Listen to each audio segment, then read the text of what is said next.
G'day guys, my name is CJ. Hope everyone's staying safe and healthy.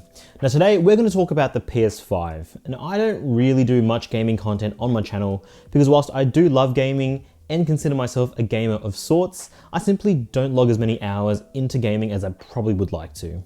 So right now, I'm more of a casual console gamer, kicking up my feet at the end of a day to unwind, knock out a few levels of Final Fantasy VII or a few rounds of FIFA. Really casual stuff. But I'd also been lucky enough to have gotten my hands on a PS5 reasonably early after release. I camped online for news when stock was available and did the whole constant refreshing of websites like JB Hi-Fi, Harvey Norman, Amazon, and so on. And I got lucky and got one. Now, as we know, the PS5 design is super polarizing. It's massive, it's got really unique curves, and the white on glossy black color, well, you either love it or hate it. I mean, I'm not a huge fan, and like many, just simply wish there was a black version. In fact, so much so that one company thought to capitalize on this by offering swappable black plates. But as we all saw, there was a massive legal smackdown soon after by Sony. So for quite a while there, we all thought we'd have to simply live with the white design forever. And that's even despite how easy it is to pop these plates off. That is until recently. If you follow tech on YouTube, then you'll know about dBrand and the custom dark plates leading the pack against Sony's pushback. But there are a couple of caveats going down that pathway. The first one is that they're on back order, at least until May 2021 at the time of making this video. But then secondly, they're not cheap, costing around $50 or around 65 to 70 Australian dollars, and that's not including shipping. For an Australian like myself, all of this adds up to me looking for a different solution.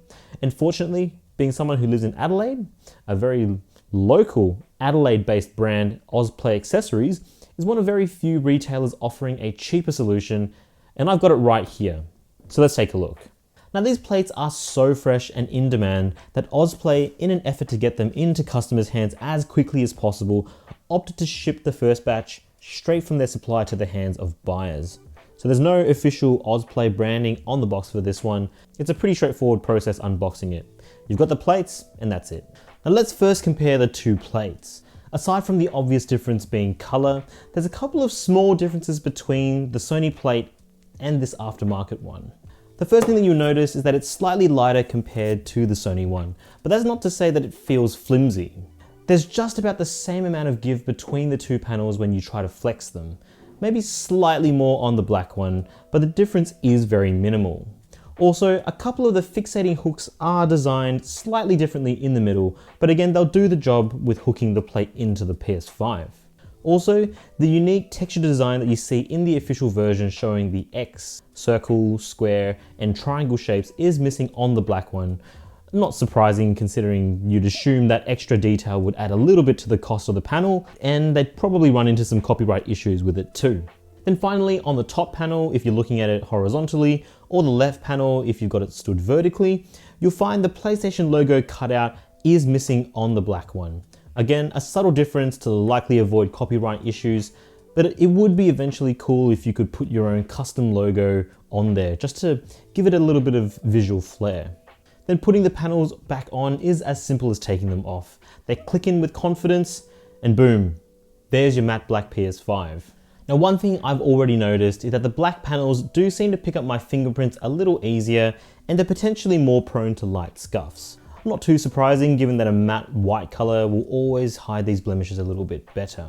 Plus the overall quality probably won't be as solid as the dark plates by dBrand, but honestly, for the price, these guys more than adequately does the job, and in my eyes, now with the black panels, it blends in so much better and I'm absolutely delighted with how it looks. Also, now that it's back in the TV unit, it's not going to move anytime soon, so there's even less concern of it getting beaten up.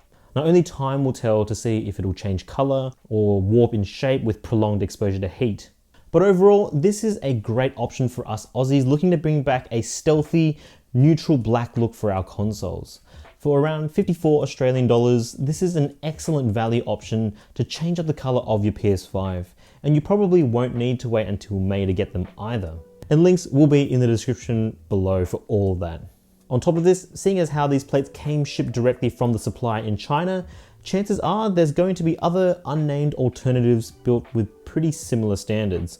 You can probably find them on the internet, either on Amazon or eBay for those that live overseas. Now, I can't specifically comment on those ones, but I can at least vouch for the quality of the products sold by OzPlay Accessories themselves. Which is to say, you know, for the price you pay is pretty good. Anyway, what do you guys think?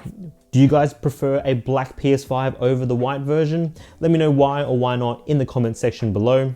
As always, thank you so much for watching the video. If you enjoyed what you saw, give us a like, and if you haven't already, do consider subscribing and ding the bell icon so you don't miss out. Thanks again for watching, stay safe, and I'll see you in the next one. Say good day, mum, for me. Cheers.